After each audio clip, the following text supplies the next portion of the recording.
అండి అందరూ బాగున్నారా? ఇదండి చూడండి, రంగంపేట అడవిలో వస్తాను. వస్తే మామూలుగా అక్కడ 4 చోట్ల బ్యాచ్లుగా ఉంటాయి. ఒక్కో చోటు వచ్చి ఒక 50, 60, 100 అట్లా ఉంటాయి. ఇదండి అక్కడ బిస్కెట్ ప్యాకెట్లు ఏదో ఒక 20, 30 ప్యాకెట్లు బిస్కెట్ ప్యాకెట్లు తెచ్చినాను. ఇదండి అవిడికి వేసినాను, తింటా ఉన్నాయి. లాస్ట్కి టిఫిన్ ఉన్నింది. టిఫిన్ పెడితే కూడా అది నేను పెట్టిన దగ్గర ఉండలేదు, లాక్కొని వెళ్ళిపోయినది. అడవిలో పాపం ఆవిడకి ఏమి దొరకవు కాబట్టి నేనే కాదు ఎవరైనా సరే ఆ దారిలో పోతా ఉంటే వస్తూ ఉంటే ప్రతి ఒక్కరు అరటిపండ్లు ఏది పడితే అది అవి ఏం తింటాయో అవన్నీ ఆవిడకి అందిస్తారు.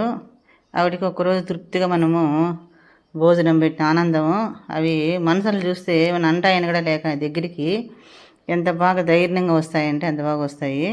మనం చేత్తో ఇస్తే కూడా తీసుకొని గమ్మన పోతాయి, ఏం మాట్లాడమని. కొంతమంది భయపడతారు ఏమైనా అంటాయేమని.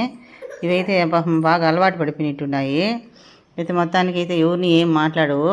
ఇందో చూడండి, చిన్నవి పెద్దవి అన్నీ ఎంత బాగా వస్తాయో. చేతికి చూడండి ఎంత బాగా అందుకుంటుంది. అది ఇచ్చినాను మళ్ళీ కావాలనేసి.